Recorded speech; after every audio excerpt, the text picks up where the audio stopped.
Well, you don't need my picture. Okay. Well, again, welcome everybody to our next talk sponsored by Congregation Bethel. And I'm glad that at least a few people are willing to take a break from the election coverage to join us. So here we are. And what we're going to do tonight is continue down Bank Street and kind of pick up where I left off last time. And if you weren't here last time, what I'll be doing is talking about the buildings one by one and what's there today. And of course, what was there before. And similar to last time, I'm going to emphasize the many members of our Jewish community that, let's see, I think it's speaker view. I need speaker view. I'm just seeing Mark and Nadine here. I got to find speaker view somehow. Well, I guess I'll stare at you guys. Upper right-hand corner. Upper right, yeah. You see view. Exit full screen. I see gallery view. Mm-hmm. Yeah. All right, did gallery. Oh, I see speaker view. Okay, there we are. I see Bruce now, but if you put it on gallery view, Stan, then you should be able to see everybody. But then when you want to share the screen, you might have to switch that. I'm not sure. Okay, we'll figure it out. Thank you, Judy. Sure. So anyhow, so again, we'll talk about what's there now, what's there previously, and there's a lot of good history to be had, even on the lower end of Bank Street. Now, if I want to just pick up where I left off last time, I'm going to share the screen now. And present.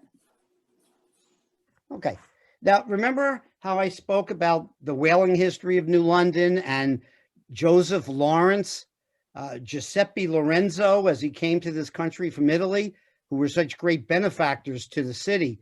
Well, I found a picture of Joseph Lawrence, and here is a bas relief of Joseph and his wife from, the mid 1800s. And actually, these are in a portrait gallery at Lawrence Memorial Hospital, where he was a major contributor to get the Lawrence Free Hospital started. So anyhow, that was just a quickie on the Lawrences. And of course, it was his son, Sebastian, that put up the monument at the parade near the train station and many, many other things in New London. So they really gave back to the city. Now, also, we kind of left off on this block last time.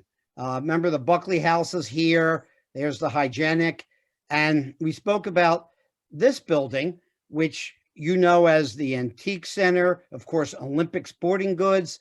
But I pointed out last time, if you look way up, when you walk down Bank Street, you'll see this symbol, which is the logo for Montgomery Wards. And this is the headquarters in Chicago with the Spirit of Progress on top of the building. So again, I pointed out last time, but just a quick rehash. Now, next door to Montgomery Wards, you had the Arnold Rudd Company. This became Schwartz's Furniture. And this was the building, probably one of the first in New London to have an elevator for their hay, feed, produce, different substances that they carried. But basically, it became very handy for them to have an elevator when it was Schwartz's Furniture. Now, Schwartz's Furniture was owned by two brothers, Louis Schwartz and Joseph Schwartz. Now, Myrna mentioned ahead of time she knew them, but I didn't really find out too much about the Schwartz brothers. And then the next building that I mentioned just at the very end was Kaplan's Furniture. And I said this was owned by Ben Kaplan, not the Ben Kaplan that founded Bethel, but the other Ben Kaplan. And it was next door to, of course, Modern Electric. And I also pointed out how you could see the name in the vestibule here, like Modern Electric. Well, today, you're not going to see those vestibules because these two buildings, along with many others on Bank Street, were purchased and developed by Yehuda Amar, the Israeli architect that's doing so much work in downtown New London and renovating all these old buildings. And it just so happens that Mr. Amar's wife is the granddaughter for Jacob Solomon, J. Solomon. So that I'm sure is his motivation for being here in New London. But Modern Electric, this, the other thing, let's go to the next building. The Modern Electric building, if you look way up at the top, it says Hollandersky. Now, the Hollanderskys were a fairly busy, prominent Jewish family in the first half of the 20th century. This building was put up by Meyer Hollandersky, who was a real estate broker, a insurance broker, and he was even police commissioner at one time. But his brother was Perry Hollandersky, one of the very first lawyers, Jewish lawyers in New London. But in talking about Hollanderskys, as Jerry Fisher mentioned last time, we need to talk about Abe the newsboy Hollandersky. Now, Abe was a uncle to, I believe, an uncle to Meyer and Perry Hollandersky. Now, he did a few things. First of all, he was in the Navy for most of his career, but he was a famous boxer. It is said that he fought in over 1,000 boxing matches. And his highlight was in Panama, where he won the heavyweight title in Panama. And it said that there were 2,000 people watching that fight, including members of Congress. But he was also a Navy guy. So in the Navy, he sold newspapers to all the Navy ships. And he basically got the right to sell those newspapers from President Teddy Roosevelt, because Teddy met him. Teddy Roosevelt actually was a bit of a boxer himself when he was in college at Harvard. So when he first met him, they had a little bit of a sparring match, and Teddy took a real liking to Abe the newsboy. So basically he went through the Navy selling his newspapers, and he met people like Woodrow Wilson, Herbert Hoover, and certainly many admirals. So he was quite a character and an important guy. And here's a picture of Abe in his heyday. This guy was 5 feet 4 inches tall. He was just short and stocky, but quite a battler. And here he is coming out of the White House after he met with President Herbert Hoover and doing a little boxing business. And remember, in New London, he fought, I don't know how many boxing matches, but he fought in Lawrence Hall, which you folks would know as the Marcus store, Simpson's bowling alley. Upstairs was that huge room that could hold a lot of people. And this is where Abe the newsboy had his boxing matches. Now, the next building, sort of nondescript building, it's been a series of restaurants. Remember, Chaplin's was there, Luca's, now it's Noodles and Rice. But this building was actually put up in 1798, and it was the home of a Dr. Walcott. But later, it became the home and office of Dr. Nathaniel Shaw Perkins. Nathaniel Shaw Perkins is a direct descendant of Nathaniel Shaw from the Shaw Mansion. And he was a physician. He actually did his medical training at the University of Pennsylvania, but he also got an honorary degree from Yale. Now, this building goes back quite a ways. Paul and Tiffany's building. I mean, that's still there today. And if you look at the little marker, if you're on Bank Street, this will say 1790 up here. Well, this was first put up as a grocery store, but then it was taken over by Huey Devlin Sr., father of Huey Devlin Jr., and of course, our dear congregant, Carol Sandrew.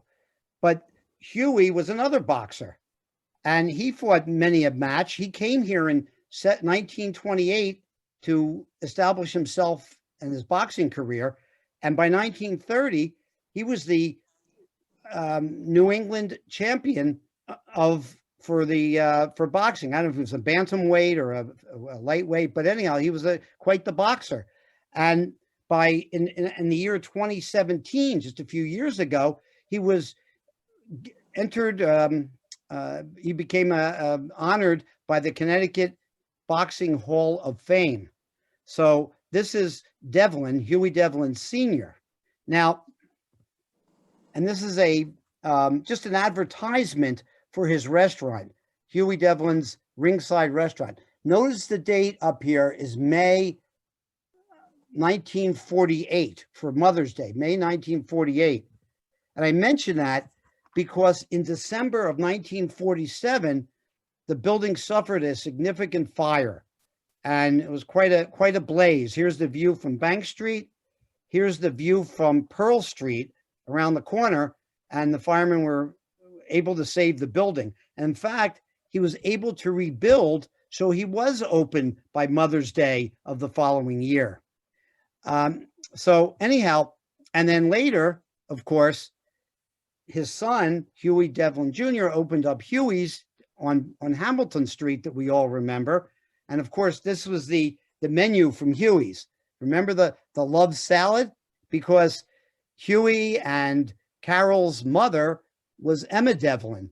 And again, I believe she was the originator of that famous love salad that we can all remember. Oh, by the way, Paul and Tiffany's, just as an aside, they were two brothers that came over from Italy as barbers, and they had a very unique way of cutting hair. They used a straight razor in addition to scissors. Well, they came in 65, so that was the time when Huey's Ringside was closing down. And here that business is still in existence today, 50 years later, as Paul and Tiffany's men's hair cutting. No, it isn't. Oh, somebody's unmuted. So anyhow, now we're going to cross the street and go down the other side. Now, Hot Rod's Cafe. This is right across from the bank, right at the bank at the New England Bank, New London Bank, sorry. This was actually a stepping stone to several other businesses. Darrow and Comstock, the ship's chandlers that we talked about over in the Roberts building next door, just to the left of here, actually started in this building.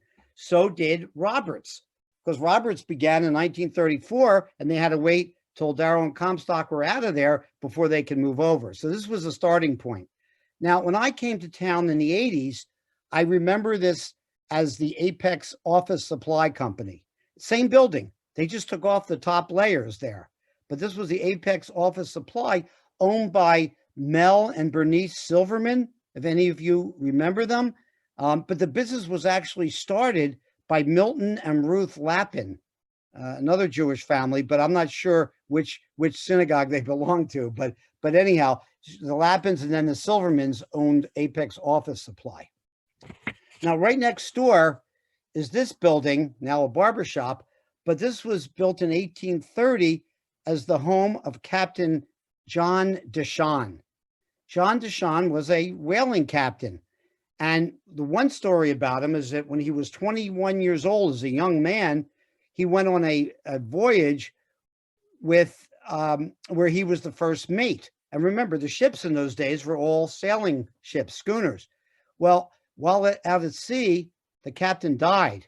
So as a young 21-year-old, he was able to sail the ship back to New London, and that started his reputation as a great sailor. And he ended up owning various whaling ships, and of course, he sailed them also. An interesting little tidbit. First of all, there's actually a Deshawn Street in New London also that is named after him. But a little tidbit, his son went to the U.S. Military Academy at West Point, and his roommate at West Point was Ulysses S. Grant. So you can actually find little writings about what it was like to be a roommate of Ulysses S. Grant.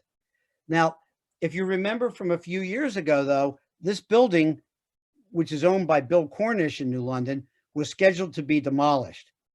And New London Landmarks fought it like crazy, got petitions signed, and they saved it because of the historical value of the building. Now, the last thing I remember in there, well, one of the things in there was the Bookazine, the adult bookstore and adult video store. I remember that from 20 years ago, but that was their last location. Okay, now, Franklin Smith. This was the home of the great whaling captain Franklin Smith. He went on something like 9 voyages within 10 years. He brought back barrels after barrels full of whale oil. Very, very successful whaling guy. And his ship was called the Chelsea. So what happened one time on one of his voyages, maybe on a bunch of them, he would take his wife along out to sea. Well, his wife was pregnant one time, delivered a baby on the ship. So needless to say, his only daughter was named Chelsea. And later, Franklin Smith became a partner in the Perkins and Smith Whaling Company. This was in 1842, pretty much at the height of the whaling industry. And this is a picture of Franklin as an older man, quite a distinguished guy. And if you remember how I started my talk last time, this building is on State Street, right across from the train station. This was put up around 1840, 1845 as the ship's chandlery and warehouse for the Perkins and Smith Company. So that was Franklin Smith that we spoke about, that this was his business. Now, another thing he was involved with, this is the Pequot House Hotel, the crown jewel of the Pequot colony. And this is on Pequot Avenue between Chapel and Glenwood Streets. I mean, this was it. I mean, this was the whole place for the rich and famous to come. The people didn't want to go all the way to Newport, came to New London. And so anyhow, he invested in this building. He wasn't really a manager or anything, but he invested, and he supplied some of the food. Well, where was his farm that supplied the produce for the hotel? It was at Fort Trumbull.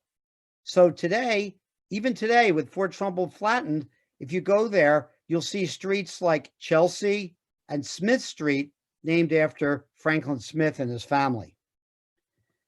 Now, his building was a series of other restaurants and cafes. Here's the Flamingo Cafe from the car, I would say maybe the 70s. Here's the Sam's Sugar Shack. Well, Sam's Sugar Shack was a primarily African-American institution, but anyhow, that was also at Franklin Smith's place. Now, there were 5 Smith brothers, all of whom became whaling captains. One of them, Robert Smith, the story goes, before he went off on his last voyage at age 32, he saw a fortune teller. And the fortune teller said to him, "I just see a damned long snake." Okay. So he goes out to sea on his whaling voyage, and he himself gets into the harpoon boat because he's going to show everybody how to do it. So he takes a harpoon, throws it at the whale, gets it into the whale, and all of a sudden, as the whale takes off, the rope from the harpoon wraps around his body, his legs. He's pulled into the water. He drowns, and that was his damn long snake that he heard about. Now, next, the Custom House. Today, it's the home of the New London Maritime Society. This was built in 1833, let's say 1834, it was designed and built by a fellow named Robert Mills. Robert Mills was a famous government architect and an engineer, and he built such institutions as the U.S. Treasury Building and the Washington Monument, of all things. And the granite for the buildings, it's a beautiful granite building, was quarried at Millstone and brought here from Millstone. And another interesting thing, if you look at the doors, not the outer doors, but the inner wooden doors, next time you go down Bank Street, the wood was obtained from planks from the USS Constitution. So old Ironsides, which now resides in the Boston area, but that's where the wood came from. And this custom house is considered the oldest continuously operating custom house in the United States. So they must still do a little tiny bit of work there. But in speaking about and it's a fabulous place, by the way. The whole back room is dedicated to lighthouses. It's a great museum for anything to do with lighthouses. And of course, in better times, they run trips out to Ledge Light And of course, you can take the Harbor Light tours also. Stan, is this the building that the Mende people from the Amistad incident were taken You're to? absolutely correct. There's the Amistad. So thank you, Bruce. On the front of the Amistad, on the front of the building is this plaque dedicated to the ship La Amistad. La Amistad was a Cuban boat, took off from Havana to go to Sierra Leone in Africa. And they captured 42 enslaved Africans with 4 children. And they were bringing them back to Cuba, but then the captives revolted. And they took over the ship. They killed the captain, they killed some of the crew, and they wanted to go back to Africa. But the remaining crew fooled them and actually headed north until they were intercepted by the U.S. Navy and brought to New London. So now the ship is brought to Lawrence Wharf. I talked about Lawrence Wharf last time. It was brought here and it remained here. The captives were taken off after they were quarantined, or at least they maybe stayed on the ship as quarantined, but they were brought to New Haven where they went on trial. Well, from there, the results weren't satisfactory. They moved up to the U.S. Supreme Court in Washington, where they were actually freed. They were felt to be free men and women, and they were then had the choice of either returning to Africa or staying in the U.S. The ship was sold by 1840. This all happened, by the way, in 1839. So the ship was sold in 1840 right there at the pier, and the goods were all auctioned off in a nearby building. What's the problem with all this? Steven Spielberg makes a movie called Amistad. Came out in 1997. It's a good movie, but he never once mentions New London. He shows the ship coming into the United States.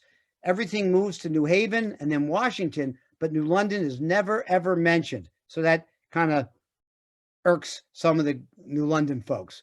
But at the same time, part of his movie, The Amistad, was filmed, as Bruce would know, at the Mystic Seaport. And so if you ever watch the movie, you can see that period piece from the Mystic Seaport. It was also filmed at Sonolus Studios.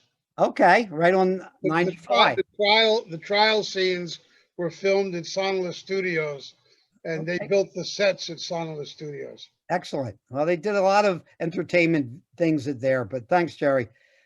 This is the Amistad. This is the replica of the Amistad that travels around New England. It's been parked in New London on many occasions. For the last year or so, year and a half, it's really been stored at the Mystic Seaport. But the classic is, if you look at the masts are tilted back. They don't go straight up like other ships. So that's, to me, the way I can always recognize the Amistad. Now, next to the courthouse is this building. Very nondescript, simple brick building. It was the family store for the Salvation Army. Then they moved out, then they moved back in. But I'm not sure you folks will remember what this was originally built for. This was put up in 1965 for the Connecticut Department of Labor. This was the unemployment office for the state, and that's why it's so bland looking. Okay, now this restaurant, now it's Fat Boys today, been a series of restaurants. This was the office and grocery store of a fellow named Jonathan Starr. It was put up in 1800 as New London was rebuilding after the Benedict Arnold fiasco. And so he had a grocery store here, but he also had a lumber yard in the back. So the common expression at the time was coffins and groceries both sold here, because he would sell coffins. But anyhow, so this is Jonathan Starr. Now, you may remember it. Some of the older New London folks would remember it as the state lunch way back when. It was a Salvation Army too. Before Salvation Army moved up the street, it was located here. But here's the Bookazine. This is the Peep Show, the adult bookstore, what have you. And Kaplan's Furniture Warehouse was in the back. Well, Was Star Street named after Jonathan Starr? No, I don't believe so. That's a good question, but I don't believe so. So what happened is, Kaplan's Furniture to the left had moved out, and these folks wanted to move in, I believe in the 60s.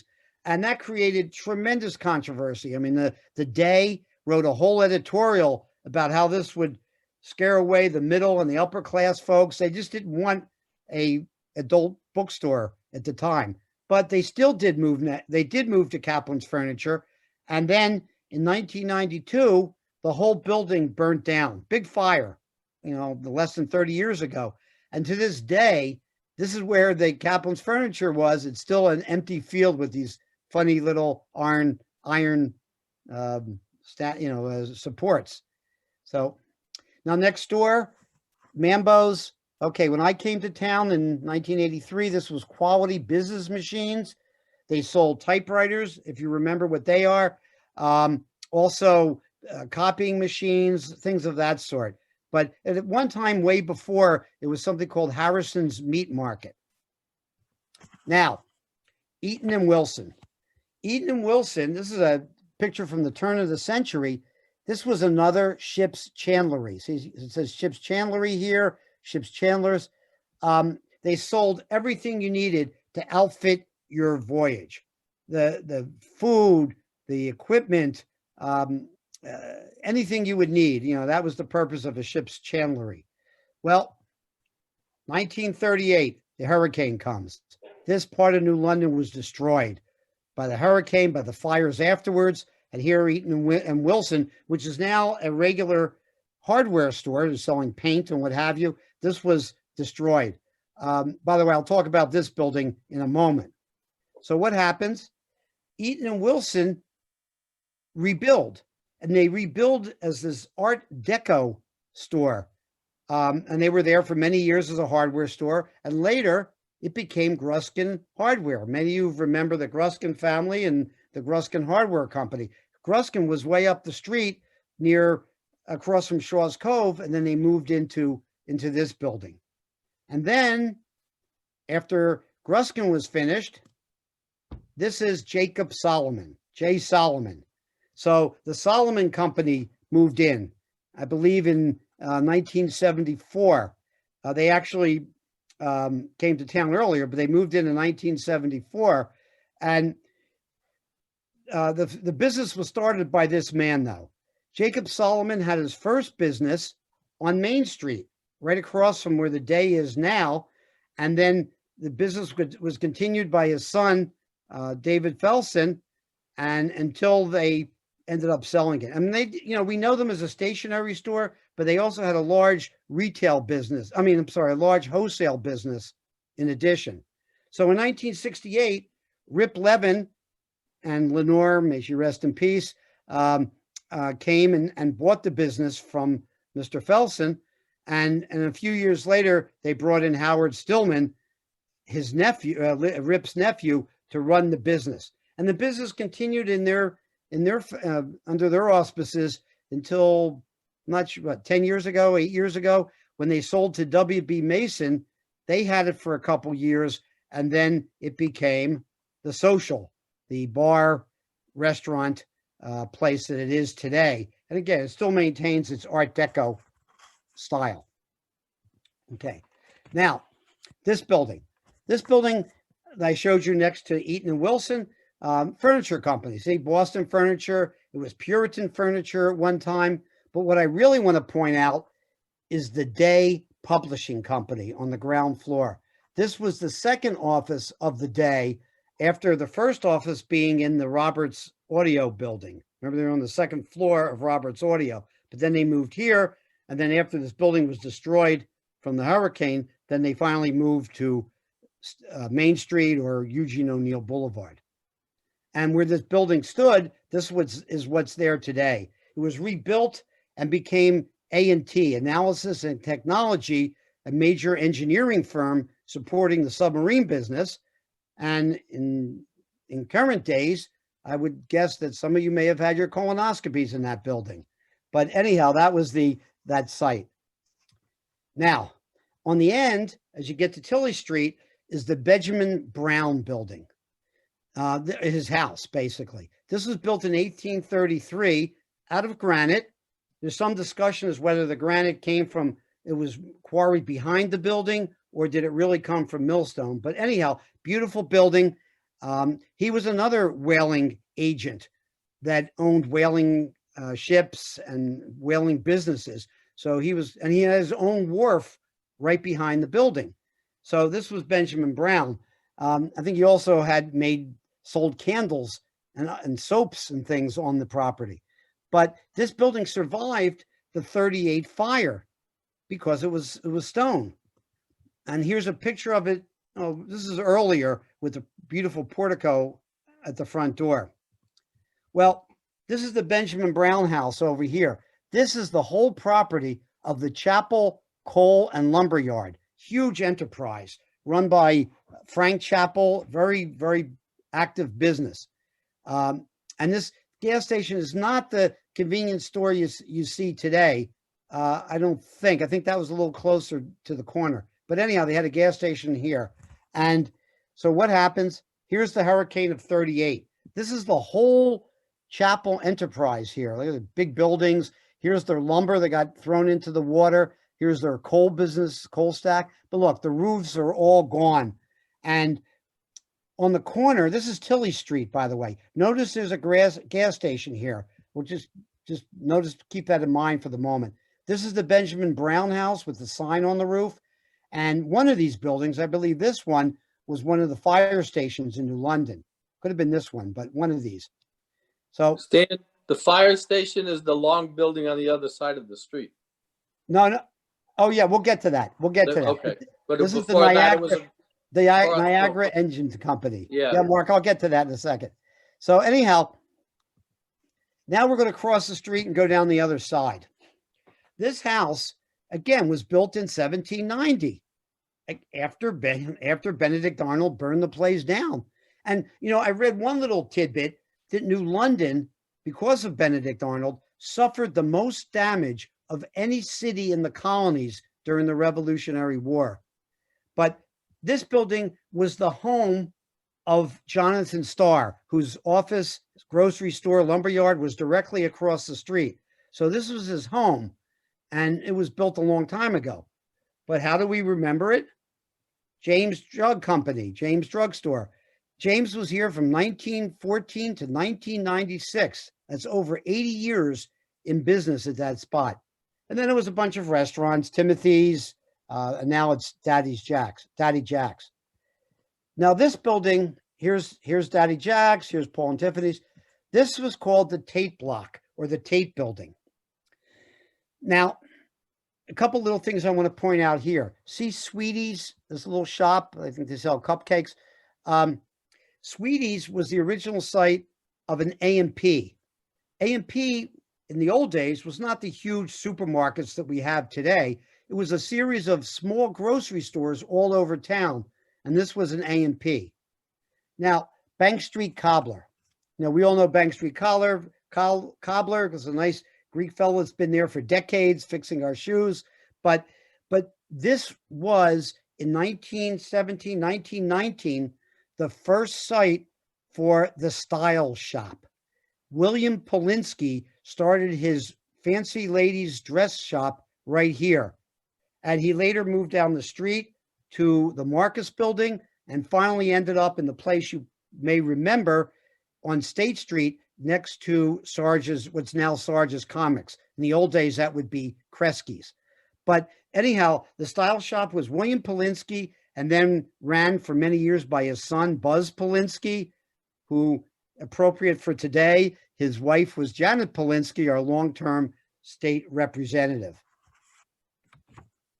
Okay, now we'll get to this building. This is now. This building's a church. It was a tattoo parlor a few years ago. But we really want to talk about is this. You folks may remember Benny's, and Benny's was auto supply before they moved out to Waterford, to the shopping center. But look at this. This was Hendel's. This was the beginning of Hendel's Furniture.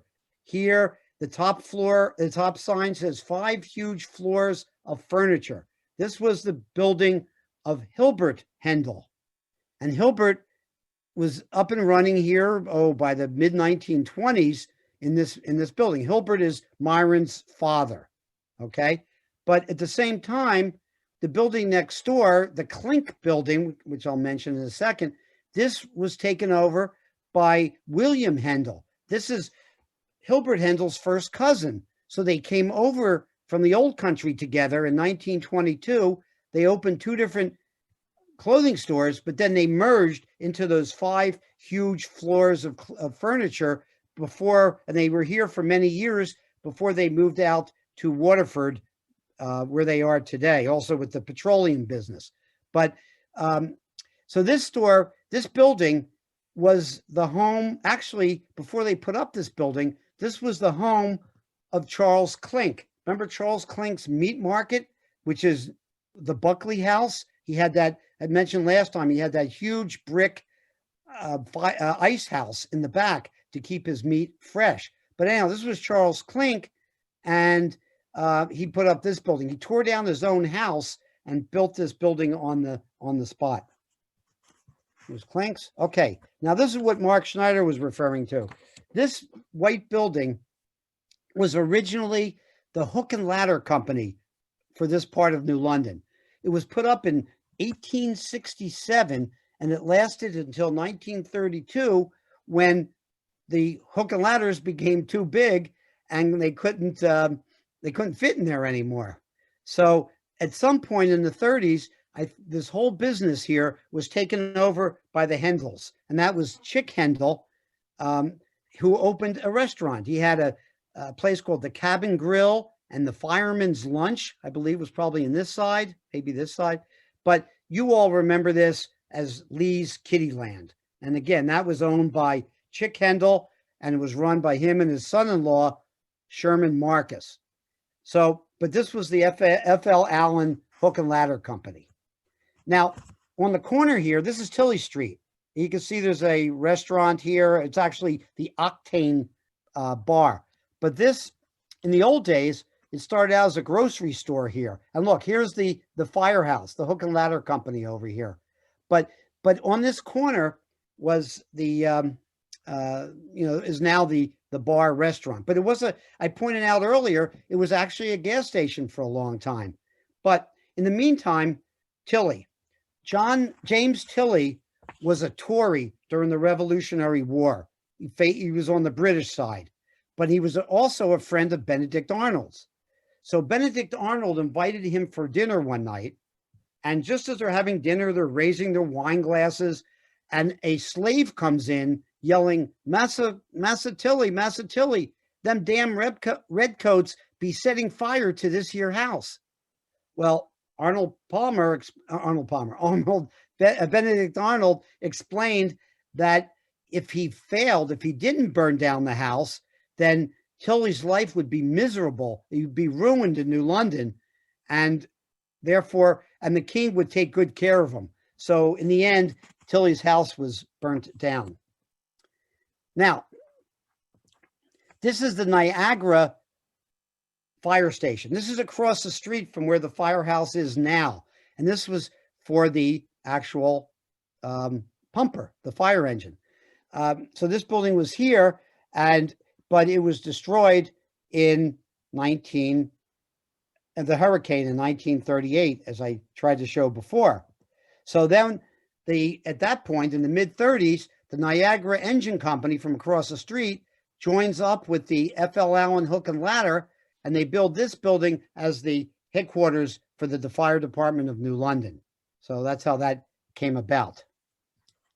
Now, by the way, just in this little map, this is from, I believe, drawn in 1911. I want to show one thing. Here's Tilley Street is here. Bank Street is here. This is the Shaw Mansion over here.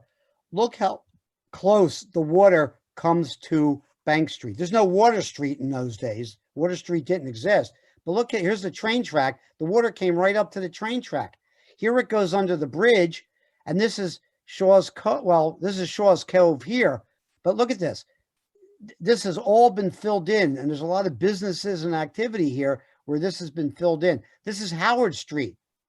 So the water went under Howard Street and filled up Shaw's Cove, where all the office buildings are today. And So we'll continue in this direction as we go up the street. Now, this is across from the firehouse.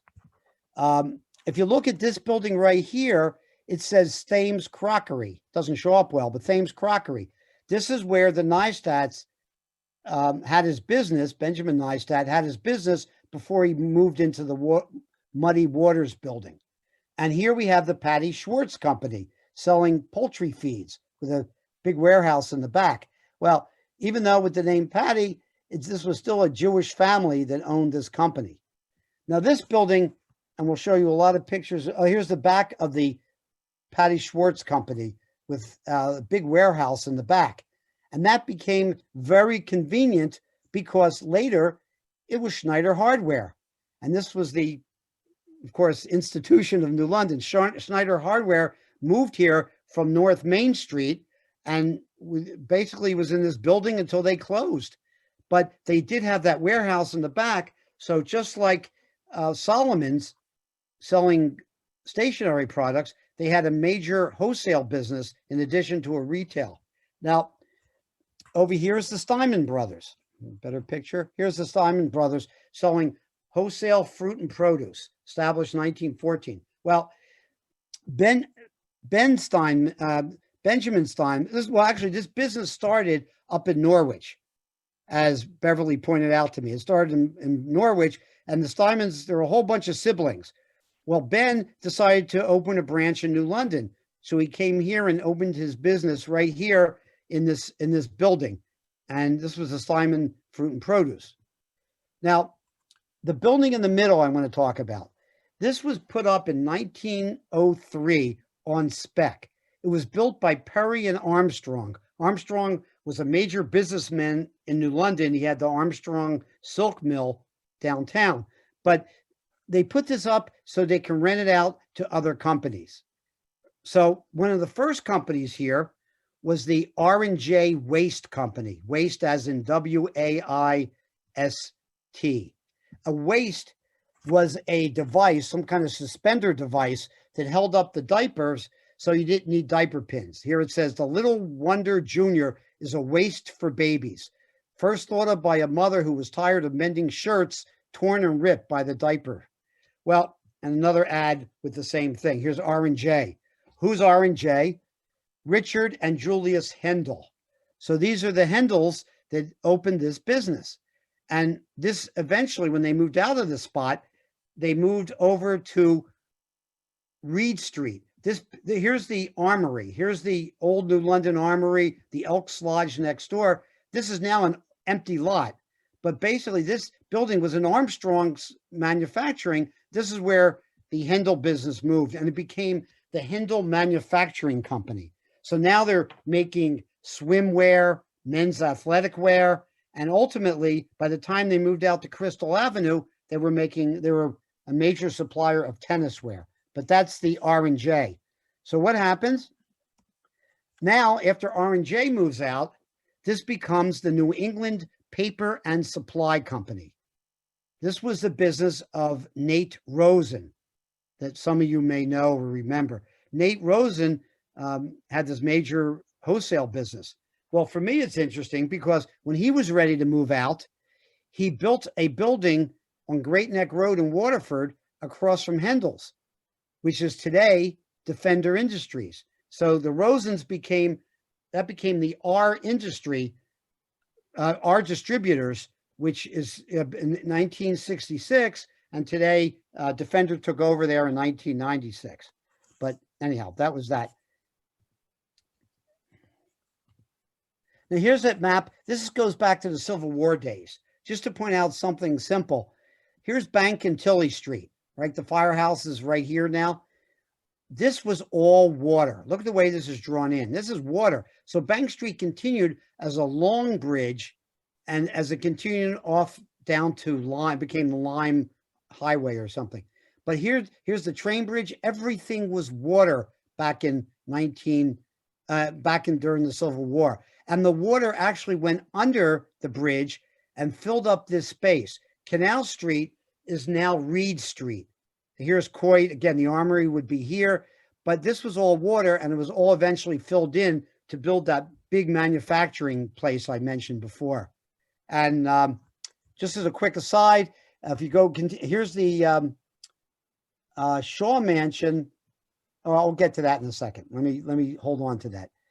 And what's there today, of course, they tore down the Steinman building, the Schneider building, that big building in the center to redevelop. So they put up these condos and then they tore down everything else with the plan of building more, but that never quite happened. But anyhow, so that was the story. By the way, the railroad bridge in the back, that was first built in 1891. And then it was replaced in 1894, but that was the swing railroad bridge that we have. Okay, and then down the street from Schneider's and Steinman's, you had City Coal. City Coal, in fact, it shows up in this bill. Here's City Coal today. It's not City Coal anymore, but here's the City Coal Company today. And this is how it looked in the 60s. City Coal was started by Ezekiel Spitz, and he ran it with his son, Babe Spitz, Nathaniel Spitz, for many, many years. So that was the Spitz family business. And this space here, now you can tell me whether it's this building that was torn down or in this empty space, many of you may have gone to in your younger years as the Empire Theater. Not a great picture, but this was the Empire Theater that some of you might remember. And then on the end, the last thing we'll talk about today is the Shaw Mansion. Now, this building was started, this was the home of Nathaniel Shaw, one of the richest merchants in the pre-colonial days and colonial days in New London. Now, or maybe the whole state of Connecticut. But anyhow, so Nathaniel Shaw started building this in 1756. And then his son took over. His son was Nathaniel Shaw Jr. Now, George Washington came to this building for one night in 1776 because he needed the Shaws. Nathaniel Shaw Jr. became the head naval person for the state of Connecticut. He became the naval agent of Connecticut. Remember, the colonies didn't have a formal navy per se, but they had his privateers. So what his father did it too, but what Nathaniel Shaw did was send out many, many boats. He organized over 700 privateers. A privateer is a private boat that went out into the Sound, attacked the British, stole all their goods, maybe brought the ship back to New London, or at least brought the goods back, and then they would split the money between the private people and the government. So it was a very lucrative business. The problem is Benedict Arnold, our trader, didn't like it too much. And that was probably one of the reasons that he actually came and burnt down the city when he attacked New London. Little spot next door. This house is right next. This is the Shaw Mansion here. Here's the house next door. This was called the Vinegar House. Now, rumor has it that in Arnold's day, they actually poured vinegar on this house to try and save it. Maybe they were referring to the Shaw Mansion, but I heard it was this house. Or it could be due to the fact that a guy named Vinegar Jones produced a lot of vinegar, and that was his business, and that's why it was called the Vinegar House. But rumor has it that they helped save the house by the vinegar. And here's another picture of the Shaw Mansion and the Vinegar House here. And finally, this is after the hurricane of 38. Here's somebody guarding the place in this little rowboat. But this today, actually starting in 1907, it was donated by the Shaw family to be the New London County Historical Society. So it's, again, an interesting building if you have a chance to go in there. But that is my talk for the rest of Bank Street. So hopefully we haven't missed anything from the election, but I appreciate all of you watching. And again, if you can open up and see what comments or thoughts people have, I'd be glad to hear them. I wish I could have mentioned everybody in New London, every Jewish business person, but I unfortunately still sharing. What's that? If you could stop sharing your screen, Yeah, then we can put it in gallery view and people can ask questions. sure. And I would note that at 7:20, Minion's at 7:30.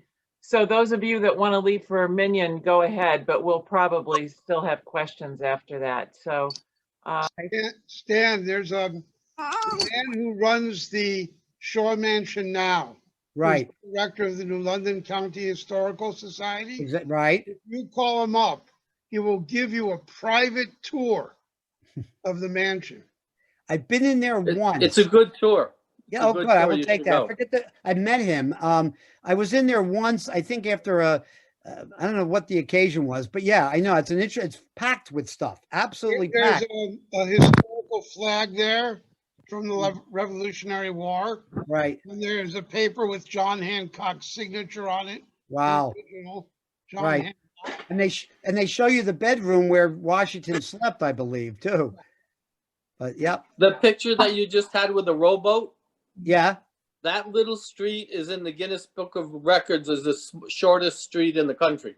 Linman Street. Oh no, you're talking about No, Lane where the A. rowboat is. The short, Yeah, right, where the short one yeah. is. Yeah. Wolfiota's Place, I think they call it. Right, right. After Pano and his father And, who owned the restaurant.